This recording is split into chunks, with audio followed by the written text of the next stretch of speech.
নমস্কাৰ সকলোকে active study আছামৰ আন এক গুৰুত্বপূৰ্ণ ভিডিঅ'ৰ সৈতে পুনৰ এবাৰ স্বাগতম জনাইছোঁ।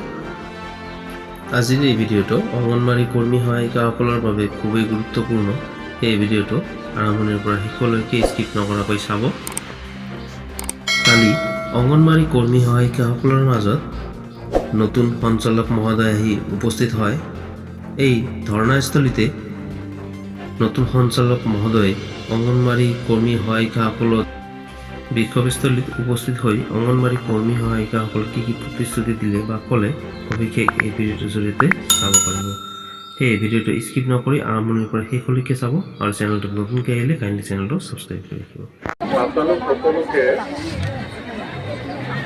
মোৰ আন্তৰিকতাৰে অভিনন্দন জনাইছোঁ। পৰিস্থিতিটো খুব বেয়া, দুৰ্ভাগ্যজনক যে আমি এনেকুৱা ধৰণেৰে লগ পাইছোঁ। মোৰ জইন কৰা দুদিনেই হৈছে, আপোনালোকে গম পাইছে। আপোনালোকৰ বিষয়ববীয়াসকললৈকে মই ইতিমধ্যে কথা পাতিছিলোঁ।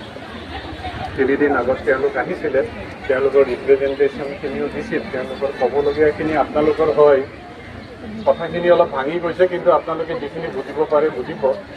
আমি কথা পাতিম বুলিও কৈছিলোঁ, কেনেধৰণে আমি আগুৱাই নিব পাৰোঁ। আপোনালোকৰ দুখ বেদনা যিখিনি আছে, যিখিনি কষ্টৰে আপোনালোকে চলাই আছে, তেওঁলোকে গোটেইখিনি মোক অৱগত কৰাইছে।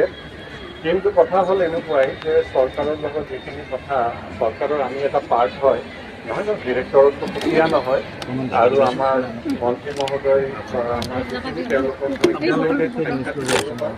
বাহিৰত আছে। মই ৰাতিপুৱা ইনফেক্ট মই যোৱাকালি আহিম বুলি ভাবিছিলোঁ, কিন্তু কথা পাতিব পৰা নাই। তেওঁলোকক ফোন কৰি আছিলোঁ যে মোক কৈছিল 12টাৰ আগত লগ পাব। কাৰণ কি কথা যদি মই চৰকাৰ বা গভৰ্ণমেণ্টৰ লগত কথা পাতি গম নাপাওঁ যে আপোনালোকক মই একো আশ্বাস দিব নোৱাৰিম নহয়, হয় কি নাই। আমাৰ ফালৰ পৰা আমি যি কৰিব লাগে আমি কৰিম। তেনেকুৱা তেওঁ বাইদেউসকলে কৈছে যে বহুত কাম বেলেগ দিয়া হৈছে আমাক, সেইখিনি কাম আমি কথা পাতিম, চেষ্টা কৰিম যে আপোনালোকে আৰু বেলেগ কাম যাতে আপোনালোকে বিশেষ কৰিব নালাগে। কিন্তু যিখিনি পইচা পাতিৰ কথা, সেইখিনি আশ্বাস মই দিব নোৱাৰিম।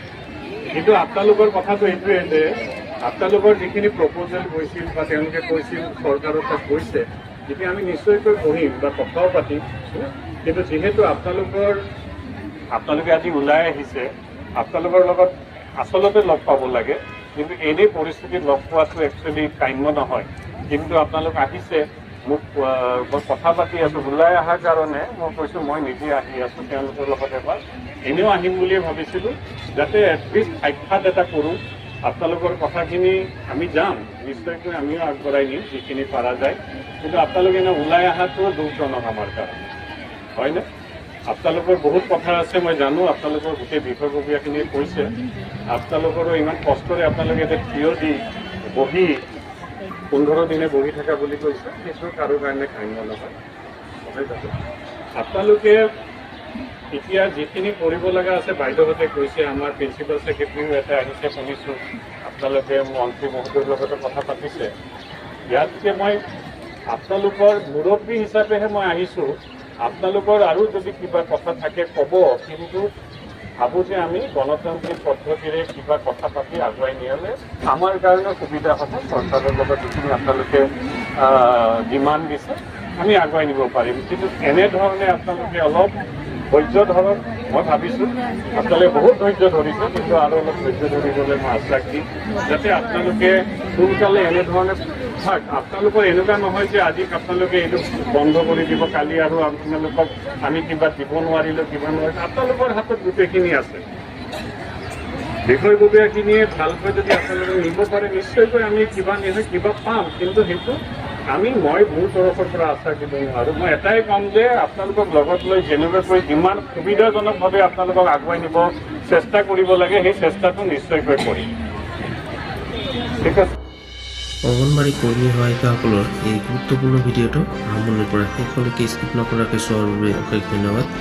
ভিডিঅ'টো যদি আপোনালোকে ইনফৰ্মেটিভ আৰু গুৰুত্বপূৰ্ণ বুলি ভাবে, কাইণ্ডলি লাইক এটা কৰাৰ লগতে যিমান পাৰে শ্বেয়াৰ কৰি দিব। আৰু যদি আপোনালোকে চেনেলটো নতুনকৈ আহিছে বা চেনেলটো ছাবস্ক্ৰাইব নকৰাকৈ চাই আছে, অনুগ্ৰহ কৰি চেনেলটো ছাবস্ক্ৰাইব কৰি দিব। ধন্যবাদ। জয় হিন্দ।